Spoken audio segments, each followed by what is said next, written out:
Hello hi, मी कल्पना खिडके या रेसिपीमध्ये मी आपलं स्वागत करत आहे। भिजवलेल्या शेंगदाण्यांपासून बनवूया शेवग्याच्या शेंगा। गॅसवर तापत ठेवूया। 1.5 चमचा तेल, पाव चमचा मोहरी, पाव चमचा जिरे,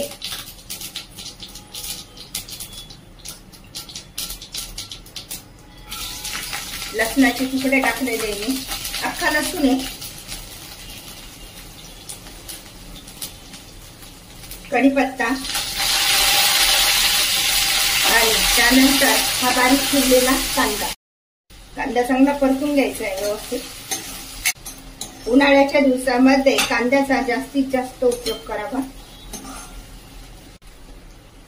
चवीनुसार मीठ टाकून घेऊया।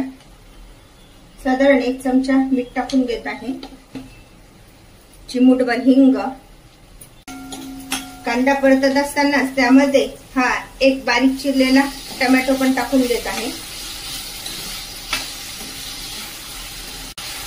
हाय फ्लेमवर हा छान असा परतून घ्यायचा आहे कांदा चांगला परतला गेलाय, त्यामध्ये टाकून घेऊया पाव चमचा हळद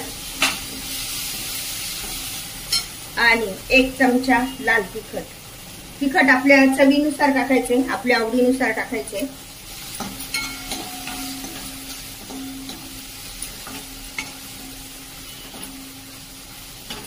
चांगला कांदा आणि टोमॅटो छान असं परतलं गेलंय, तर त्यामध्ये टाकून घेऊया हे शेवग्याच्या शेंगा।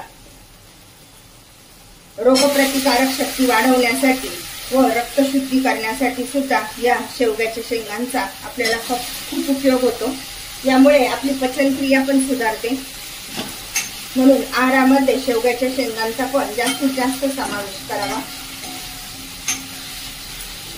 शेंगा परतल्या गेल्या, त्यामध्ये आपण प्रमाणानुसार पाणी टाकून घेणार आहोत आणि त्यावर झाकण ठेवूया। आज आपण भिजवलेल्या शेंगदाण्यांपासून बनवत आहोत शेवग्याच्या शेंगा।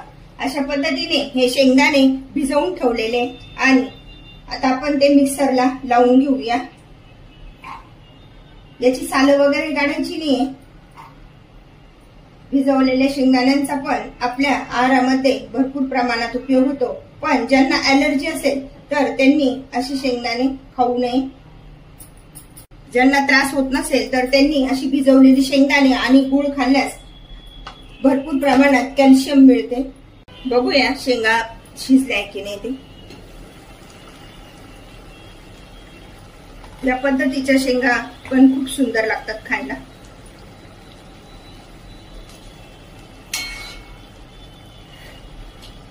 एकदा शेंगाशी चमचा घेऊन चेक करायची। अजून थोडेसे कचरा थोडा शिजू देऊया।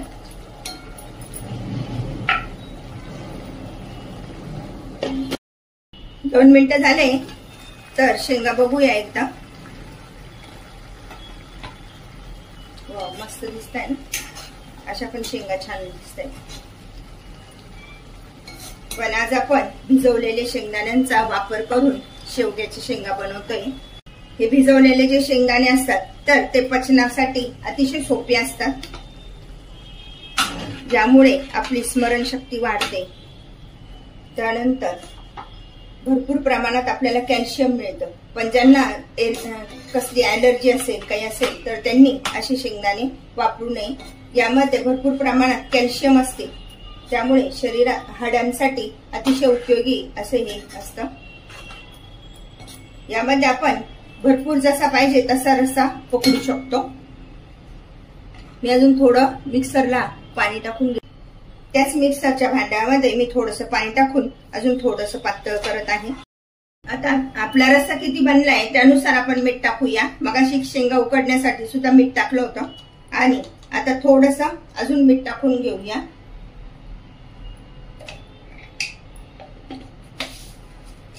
अंदाजानुसार मीठ टाकायचे। अशा या भिजवलेल्या शेंगदाण्यांचा रस्सा आणि भात खूप चविष्ट लागतो, मस्त। पचायला तर हलकेच हलके, पण खायला तर त्याहून बेस्ट। गॅस बंद करूया।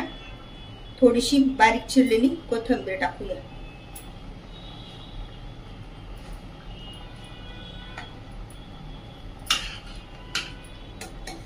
अशा प्रकारे भिजवलेल्या शेंगदाण्यांपासून शेवग्याच्या शेंगा बनवल्या आपण. अशी भन्नाट रेसिपी आहे. पाव वाटी भिजवलेल्या शेंगदाण्यांपासून बनवा अशा प्रकारच्या शेवग्याच्या शेंगा. अशा प्रकारच्या शेंगा तुम्ही पण बनवा आणि मला मात्र कळवा कसे झाले ते. लाईक अँड सबस्क्राईब करायला विसरू नका. पुन्हा आपण भेटूया नवीन रेसिपीसह. थँक्यू.